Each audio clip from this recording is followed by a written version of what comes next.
There is one print-on-demand product type that is currently making me over $6,000 a month in profit. And on top of that one product type, there are 5 additional product types, so 6 total, that I want to share with you in this video because these are the 6 product types that I have found to be the most efficient and fastest to scale selling print-on-demand. In my true type A fashion, I have made a beautiful board here for these 6 product types, and we're going to break down how much profit per day I'm making, how many of these products I am selling per day, how much I make per order of these products, all of the nitty-gritty. I'm not including any of my previous year's numbers. So these numbers that I'm sharing are just January to June of this year. So they're not inflated by Q4. There's no like outliers or anything like that. It is just what I'm making and what I've made so far in 2026 with these 6 product types. So let's get into it. So far in 2026, my profit per day has been about $519, which means my year-to-date profit, so as I'm recording this, it's June 25th, $91,408 in profit from January 1st to June 25th, 2026. And right now, across my 2 shops, I'm averaging about 55 orders per day. Now, product type number 1, this is the number 1 product type that is making me the most profit per month, and that is a good old t-shirt. I am currently averaging about $6,151 a month in profit. Now, that is equivalent to about $21,148 in revenue. On average per day, I am seeing about $205 in profit per day with t-shirts. I average about $6.98 per t-shirt sold, about 29 orders per day. And so far this year, t-shirts have amounted for about $36,000 of my profit, which is 42%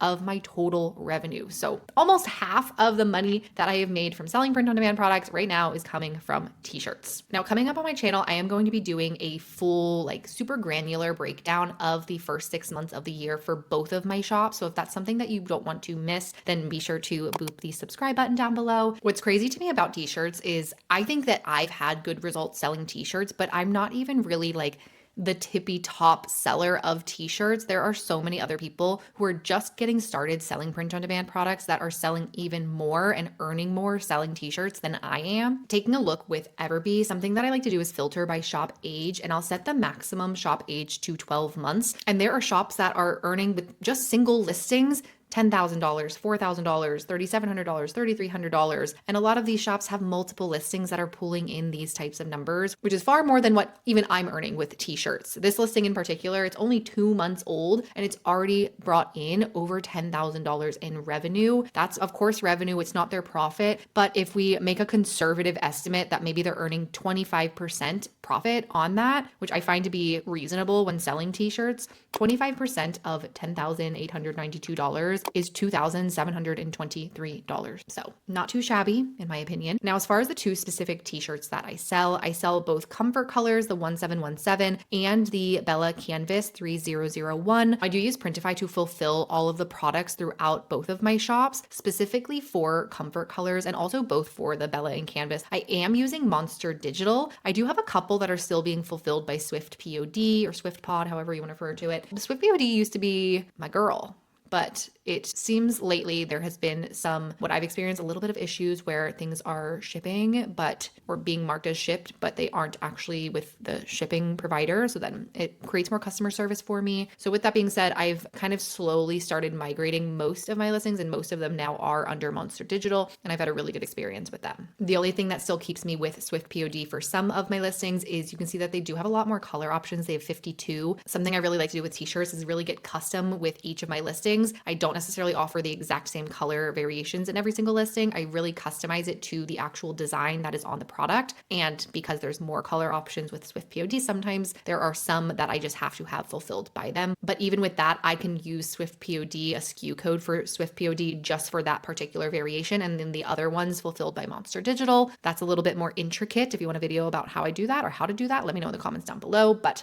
that's just what I do. Now, product type number 2 is tote bags. Tote bags are currently bringing me about $1,830 in profit every single month, which is about $5,500 in total revenue. With this product type, I'm getting $61 in profit per day on average. And for each tote bag that I sell, I'm typically earning about $8.28 in profit per tote sold. I sell about 7 orders a day. Tote bags are a product type that sometimes I do get bulk orders for tote bags. And so that can affect the margins a little bit. I actually end up making typically a higher profit per sale when I am selling more of these in bulk. Taking a peek back at Everbee, this is, as you can see, a really, really solid product type. Sometimes putting these numbers together and then I do this research and I look at what other people are getting out of these product types. I'm like, damn, like I don't even have it. I don't even have it all like that quite yet. This single listing right here has over $38,000 in revenue. This is a shop that they listed this 3 months ago, and this is a shop that's only 9 months old. In Printify, I also do use Monster Digital for my tote bags, and specifically the tote bag that I use is the Liberty bags. It is this tote bag right here. It does come in this canvas or like natural color as well as a black. I just offer it on the natural canvas. I don't do the black offering. So my listings are very, very simple for this. And it's nice to, when possible, I do like being able to use a common print provider across different products, because then when somebody does order, say for example, somebody buys a t-shirt from my shop and they also buy a tote bag from my shop all in one order, it can come from the same print provider and then they're not receiving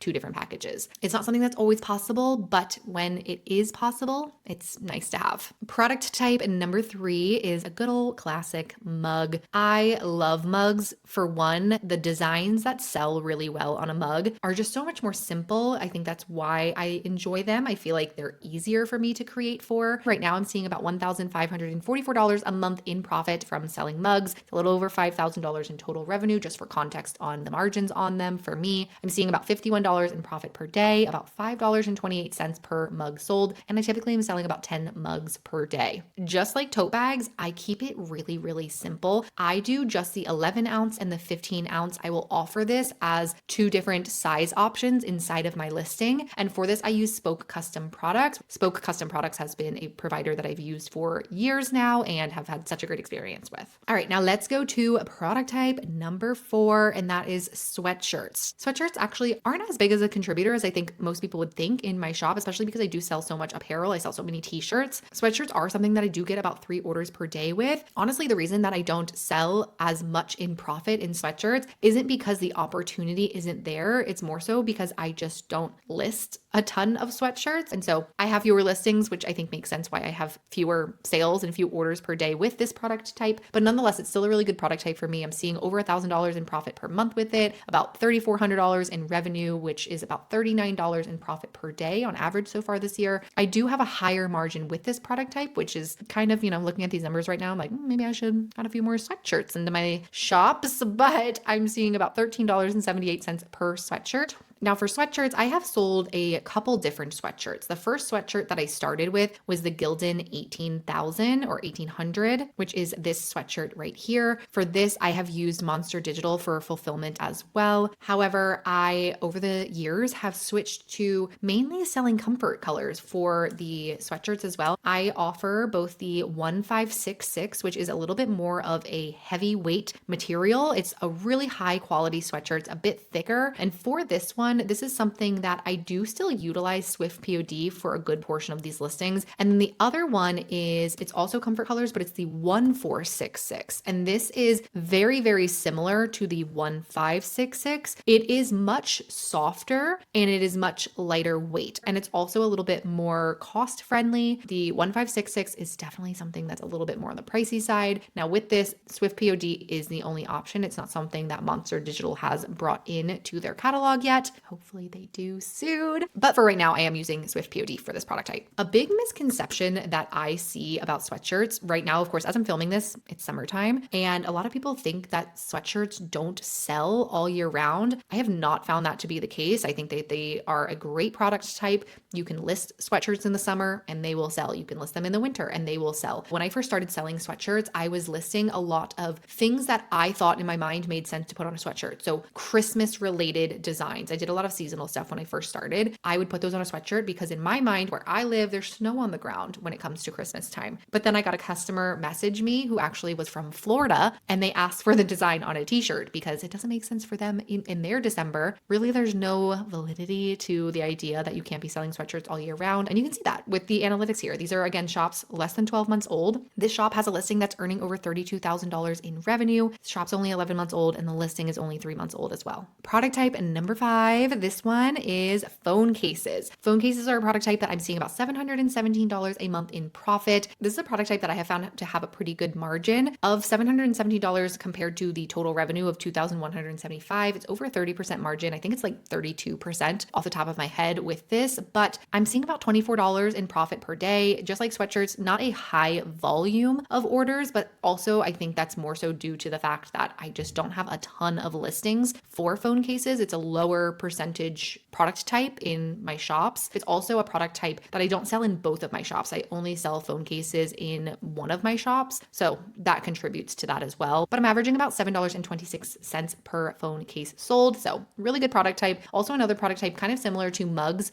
With phone cases, it's opposite in the sense of mugs. What does really well is really simple, like text, witty, just make you laugh type of designs. I feel like that's what does really well on a mug. Phone cases are simple as well, but more so simple in the sense that it's not about words, but it's more so just about like a seamless pattern, a very simple pattern, graphic, that type of thing. Also, personalization is something that does pretty good with phone cases. Income potential with a good old phone case. We can see top listings right here. One is earning over $8,000 in revenue, $3,900, $2,700, $2,600. These are single listings that are earning more than I am in a month with phone cases. A lot of these shops are also having multiple listings that look like this. And look at the listing age for these: 4 months, 2 months, 3 months, 3 months, 4 months, 4 months, 2 months. These are very, very young listings. So you don't have to necessarily wait as long to start getting sales for these product types, which is why they're my top 6 product types. And I absolutely love them. They are so much more efficient to actually start getting sales and actually start growing your print on demand business. The Tough phone cases is the only case that I'm currently offering. And this is just like with my mugs, provided by Spoke Custom Products. They have done all of my phone cases. And to be honest, I think I am only scratching the surface with phone cases. I think that there's a lot more potential there. In fact, I know that there's a lot more potential there, but I think if this is a product type that you are considering pursuing, there's a lot of opportunities to add value selling phone cases, and the demand is there. We can see all of these listings that are really not that old. They're bringing in really good revenue. And from my experience with selling phone cases, you can also have a really good profit margin. All right, product type number 6. Now, I don't have a ton of data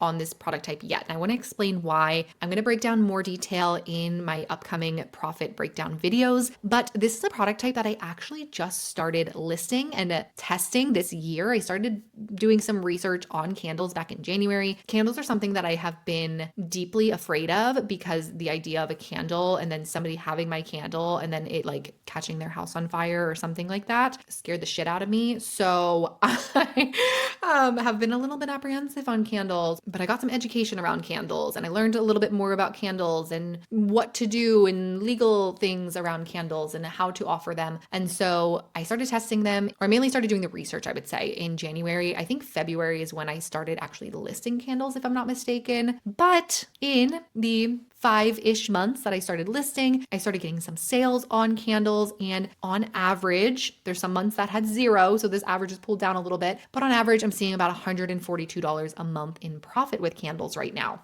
Candles are a product type very similar to me as mugs in the sense of text, very simple designs, doesn't really require a huge graphic design background or understanding, but a really good product type nonetheless. And overall, a good profit margin, very simple to list, and a product type that I'm very, very excited to continue growing and potentially scaling this year. I think it's a really good product type when it comes to gift giving. And so I want to play around with it for Q4 of this year. Looking at the analytics for candles for people who are actually killing the game with selling candles, there are tons of shops, brand new shops that are seeing insane numbers selling candles. This is a candle, almost $20,000, $15,000, $10,000, $10,000, $9,000. This shop right here, 5 months old. They listed this 4 months. So a month into starting their shop, they listed this item, and this listing has seen $15,000 in revenue. That is very, very impressive. When it comes to what candle to sell, I am currently selling this candle right here. I do the 4 ounce and the 9 ounce in terms of sizing, but I only offer this darker glass. And then I am using Candle Builders as the supplier for this. They are very efficient. I will say there are some days where I have sold a candle, submitted it for processing to be made, and it has shipped that same day. And so I would highly recommend them. Okay, now before you click off of this video, there is 3 things things that I want to share with you about what you need to actually start selling these successfully, because I'm assuming you're watching this video because you're looking for some inspiration. You're looking for an idea of what you can scale and what you can successfully sell with print on demand. So I have 3 things that I want to recommend for you. And the first is I want to encourage you to use a research tool, because while these product types are good on paper, in order to successfully sell them, you have to understand the nuance of why they're selling. I think a big thing for me is I often like to validate these different opportunities by looking at the revenue, but other parts of being successful are outside of just what is selling, but understanding when something is selling and why something is selling. So with Everbee, something that I like to do is I will look at the all-time data for when that listing has seen its sales. Now, this is a relatively new listing that I'm looking at here. It's only 3 months old, but we can see just how quickly they actually started getting sales. They listed this in March, and then by April, they were seeing 183 sales in that month, and it's grown since then. In May, they saw 251 sales. I can't see June yet because, of course, we're still in June as I'm recording this, but you can also take a look at other listings that have been on Etsy for longer to kind of get an idea of when that product is selling, if it's selling all year round, if there are certain spikes throughout the year that it sells better than others, and that can really help you with being strategic in your timing and listing the product and actually making it available in your shop. Other details to pay attention to, looking at the keywords that that listing is using. What are the tags? I can see a keyword score of all of the different tags that are being used. The higher the keyword score, typically the better the opportunity of a keyword. If it has good search volume and it's lower in competition, it's going to have a higher keyword score. And that can give some indication of why something is selling, what people are looking for, which can help you create something that is going to match what is in demand and what people are buying. Second thing that you need to start selling these successfully is you're going to need a print provider. You need to have a really good supplier, somebody who is going to be consistent, have those products in stock for you, and get and make those products high quality and turn them around very quickly so that you're able to give a really good customer experience, because it really all goes hand in hand. You need a good product to sell. You need a product that you can be competitive with. Printify truly has the best pricing so that you can have good profit margins with these product types and be competitive in your pricing with pricing these products. And you need to make sure that the product that the customer is going to receive is going to be really good quality so that you can get good reviews. Good reviews create that domino effect, brings it back to the beginning, helps you get more views, get more favorites, get more sales, get more reviews, and they all feed into each other. I'm going to put my links in the description box below for both Everbee and for Printify if they are something that you aren't already using. I highly, highly, highly would recommend them. Now, last but not least, the third thing that you need in order to be successful selling these products is you need to make sure that you are pricing yourself competitively and strategically for the product type, but also for the niche that you are pursuing with it. If you have no idea how to price your print on demand products, then I want you to check out this video next.